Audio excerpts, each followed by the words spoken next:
Hey everybody, I'm Garcia, and today I'm taking a look at this mining and card manipulation game called Star Scrappers Cave-In.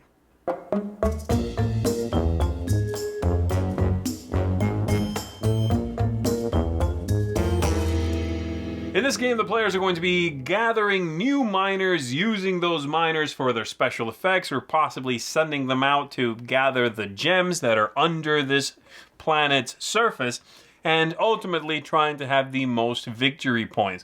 The game is very quick turns, but has sort of a lot of quirky aspects to it. Hopefully the overview will get those across, but without further ado, let's go ahead and take a look at the game. I'll show you more or less how it works. We'll come on back up here, and I'll tell you some more about it. This is what the game might look like set up. You are going to pick from the 6 colors included in the game. You'll pick 4 of those. You're going to shuffle up their cards by level, and then you'll display 4 level 1s, level 2s, level 3s, 1 level 4 up here. Set the corresponding piles over there. The 2 that are not being used, in this case that would be purple and brown here, the 2 factions. You'll set those aside as reminders for players. I'll talk about that in 1 second. The tiles, depending on their depths, are going to be shuffled up, and you'll display, again, 4, 3, 2, 1 per level. These gold cards, you'll put 4 in each of the 3 piles. You'll set this cave-in token here at the beginning of that track. And then the players get a color from the ones that were not set aside. So, for example, I'll go ahead and take yellow myself. Everyone's going to get one of these, and they'll get the corresponding totem to go with that. They'll keep that for right now. This card on the back will have an aid, a player aid. So I'll go ahead and put that there. Every player, again, would have their own totem at the beginning of the game. And then lastly, you'll draw 2 level 1 cards from the deck and 1 level 2 card. That's your starting hand in the game. So in the game, you are going to be taking turns until the game is over by having the cave-in token here move all the way to the corresponding spot, triggering the end of the game. And then you are going to score victory points. Those victory points will come from a few different things, but mainly from these gems, these crystals you are mining. They'll have a value on them, possibly from these gold cards, and also from some symbols that you'll score. The more different ones you have, the better. And so on my turn, I am going to take 2 actions. That is out of a possible 4 actions as listed here on the summary card, okay? So very first thing is, if you have an artifact that would trigger at the beginning of your turn, you do that, and also you activate your leader at the beginning of your turn. But we'll circle back around to that, as I don't have any leader or artifacts right now. So, second part is the action phase, and again, you get 2 actions. Recruit a mercenary. Let's start there. That's taking one of these and put it in your hand. You have to discard a card that's 1 lower than the one you are taking, and then put that card in your hand. That means to recruit a level 1, well, that doesn't take a card. Still one of your 2 actions, though. A level 2, I could discard a level 1. And by the way, here, the color will not matter. So that could be my first action. I'm going to go ahead and discard this level 2 I started with, and I'm going to draw one of these level 3s. I'll take that one. And then I am going to, for my second action, I could do one of the other things. So, recruit mercenary, that's 1. I could mine a crystal. That's these over here. You are going to discard cards from your hand equal to the depth, and you are going to worry about color in this case, and take that gem, mine it, put it in front of you. So that could be my second action with this 3 I've just taken in blue. Well, I could play that. And I could take this level 3 gem right here. I'll take this. It's 3 victory points at the end of the game. That's done. My other options would be collect an artifact by discarding the appropriate amount of levels. So backing this up, this in right here says 5, 6, and 8. Well, I could discard a total of 5. 3, 4, 5. Colors, again, will not matter. And I could take this artifact. Once I take it, it has 2 sides. And I'll slide it under my card to show this side if that's the power I want, or show this side if that's the power I want. The next one then becomes revealed. And lastly, I can use a special skill. All of these cards, as you can see, have a text box at the bottom, and so I could play one of these for the special power. So, for example, I could, let's say that one of these was green. Let's just, for the sake of our example, switch one of these level 1s out. I could play this card that says across the bottom, take 1 green level 1 crystal. Okay, so I'll play that for the power. I'll take this one and I'll put it in front of me. Now, you're probably asking yourself, wait a second, why would I do that if this is a level 1 card anyway and I could just take it? That's true, but I might want to do that because I'll take all the cards I played and I'll discard them in front of me in what's called my base. Everything gets replenished, by the way, and then it'll be the next player's turn. Once it comes back around to me, as I said, during that starting phase, you'll trigger artifacts if they happen to trigger at the beginning of your turn, but also you activate your leader. Your leader is the one sitting on top of your discard pile. So I'll go ahead and get that power again. I might, if there's another level 1 green, I'll take that too, and then take my 2 actions, all right? By the way, of the 2 colors that are not in play, that are these 2 not represented in cards, those gems become wild, and you can take them with any 1 color. So say this purple 10 down here, I could take that with green cards. So I still have to get the right amount, but it could be done with one of the colors in play. In this game, you will only ever have up to 7 cards in your hand and up to 7 cards in your base, okay? So, that's the general flow of the game, but you have a different option on your turn instead of taking actions. You would take no actions whatsoever, and instead you can raid a base. Raiding a base works like this. You pick a player, it could even be you. As soon as you pick a player, they are going to take their leader back into the hand. The rule is, leader is always safe. So that top card bounces immediately to their hand. And then you are going to start taking cards from their base into your hand until they're all gone or you're up to your 7 cards. And that replaces your actions. Also, you'll get that totem from the color that you are raiding. No matter where it is, if someone else has it by now, you still take that. And that does 2 things. You get a 1 discount on gems of that color, and at the end of the game, this itself will be worth some victory points. And so that's the general flow. Of course, a lot of the intricacies in the game come from these special powers and the way that some of these things will interact. You might go for these artifacts and they'll produce a nice engine for you. Or maybe you have a specific leader that you like to keep in play. And maybe you, with other powers, will keep that leader on top. Maybe you'll raid yourself just to get it back and keep it the leader for upcoming rounds. You will manage how you want to gather victory points. You could just go for a brute force mining strategy where you just try to deplete these as quickly as you can, forgetting too much about the combos or anything like that, where you won't be worrying about the powers. You'll just want the souped up cards. But always remembering that in this game, if anyone else has a card on the table, unless it's the leader, that could be your card. On my turn, if you've got a juicy pile of cards over there sitting in your base, I could just say, hey, guess what? I'm raiding you. Take that leader back, but I'm going to start taking all the other ones into my own hand. So these cards will move around quite a bit. You taking a card does not feel or make that card your card.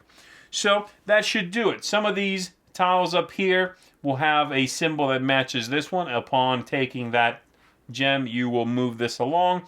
And also when one of these piles is depleted, it'll show you that symbol there as well, hence moving it one more time. Once the game is over, as I said, you count up your victory points, remembering to take the totems into account for their own victory points, and whoever has the most of those victory points is the winner of the game. Alright, so there it is. That's Cave In. Let's talk about it. As I said in the intro, the game is kind of a quirky sort of design. So let's see if I can illustrate my point and talk about it using my target audience system here. We start, of course, with thematic ties. Is the theme original? And is it well implemented? In some ways it is, in other ways not so much. I like the idea of hiring miners and then, exploring or digging into the surface of whatever planet we're on here and gathering those gems, of having special powers, that sort of thing. That all makes sense. Some of the other things, not as much. raiding your base in order to steal your totem. I don't know what that represents, and also take your miners and put them to work in my own, for my own necessities. Is that supposed to be, am I forcing these people to work? I'm not sure what that means. Also, your top card is your leader. And that leader goes away immediately, so I'm not sure what, that leader works until you cover them up the very next round, basically. So, not sure what the leader is supposed to represent. It's certainly not someone who sticks around for a long time. Again, theme is interesting because I like the look of everything, and I do like the sci-fi concept. Mechanically, the theme doesn't quite gel for me. Aesthetics, component quality, artwork, things like that. Very good. I love the look of everything. The gems under the ground there, the tiles. The cards look fantastic. Very high quality cards. I love the board in the center with the sliding, cave-in token. It's a weird shape on the board, on the table. Again, it's kind of a quirky game, but I do like the way it all looks. You sort of have the two pyramids, their bases touching. That's just a cool look to the game. Replayability. Does the game scale well, and does it give you new things to discover? I'm not so sure. I wouldn't say it's really bad replayability, but you will see most of what there is to see in one play, and after that, it's all more about picking what strategy you want to go with. That's not bad, and that could be replayability, but as I'll talk about a little later on, it's sort of also hard to grasp onto a strategy and really keep it without other players messing with you. So I think the replayability is not as high as it perhaps could have been. Game length. Does it stay interesting the whole time? Does it get repetitive? Anything like that? I think as long as the players are driving the game towards its conclusion, you're really pushing for those victory points, I think the game is not going to outstay its welcome. But that possibility is there because some of the actions do not move the game forward. Me raiding someone else's base when I don't really need the cards, I just won their totem, does not move the game forward. If people get hung up about that, each one of those gives you, I think, 3 victory points. That's not nothing, right? So if you start worrying too much about that, you will slow the game down. There are some actions that are going to just generally slow the game down. So, again, I don't think it's bad as long as everyone is making a push to completion, to end the game. Ease of play. Is the game fiddly? Any extraneous rules? Is it easy to teach? All of that stuff. Not so much. I would say the game, because it is a quirky design, and because, most people who come to this game will be gamers already anyway, there might be a few things that you need to unlearn in order to play this one. The game feels like it might be a deck building game. It's not. Your cards aren't even really yours. You are sort of borrowing them. You are going to be playing cards in front of you. You might not have those next round. You have a discard pile, kind of, that can be only 7 cards. In fact, if it ever goes over 7, the older cards will go away. You have a hand that can only be 7. As you are, you have this idea of not doing anything else but just taking cards from you and taking your discount and maybe mining, or it's just sort of, it feels strange. It's not an easy teach. It is quirky. I know I keep coming back to that word, but I really don't have any other way of describing it. That's good, right? I mean, that means original. That means if you are someone who's sort of seen everything, this might be for you. You might like that this is not a deck building game. You might be sick of those. That's fine.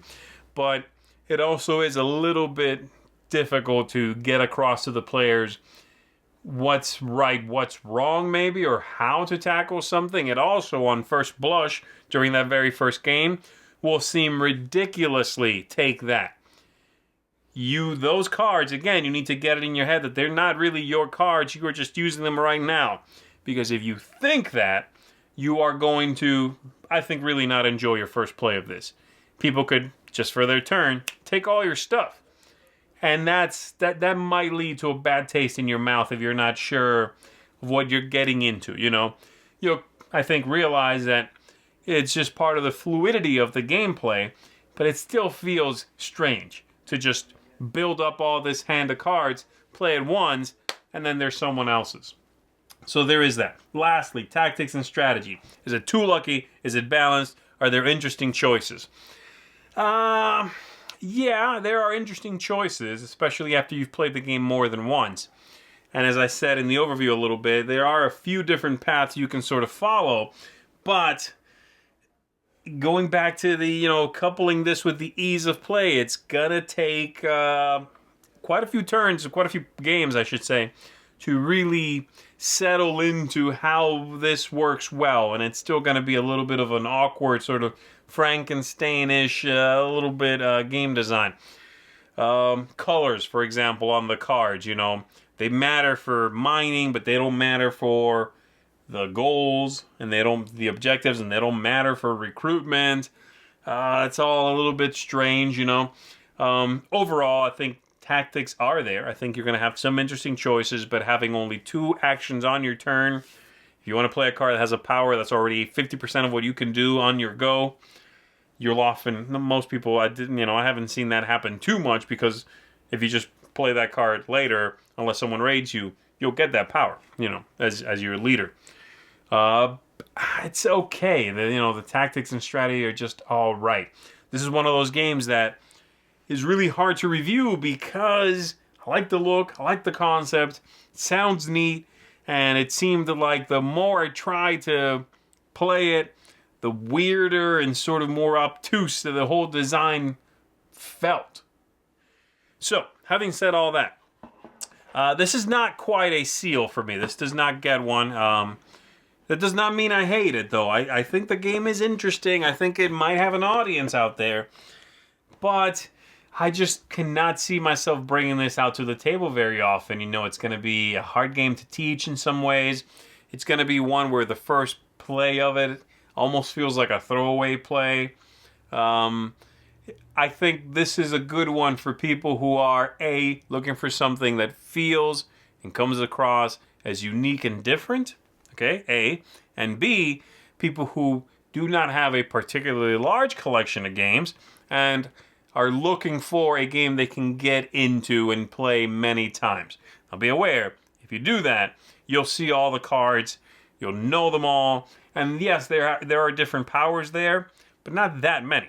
There are not that many cards in the game. So overall, I would say that's the audience there, but I still find the game to just not quite blossom into something that I find particularly appealing at the end of the game, which is too bad. I don't want to sound like I'm too down on the game. I would rate this a 6 out of 10. That's not a bad rating, but it doesn't quite, make it to a game that I'm going to keep in rotation, let's say. But maybe you will. Maybe this is one that's singing to you. Maybe you love the look, the concept, and you're happy with the how the game works out. So that is Star Scrapper's Cave-In. An interesting idea, a unique idea. I like the effort here. It's just not quite for me. I'm not going to keep it in rotation, all right? So that's it. I'm Z Garcia. Thanks, everybody, for checking this out with me. I'm going to see you on the next one. Thanks so much for watching the Dice Tower videos. Find more great videos and reviews, as well as our top-rated audio podcast at Dicetower.com.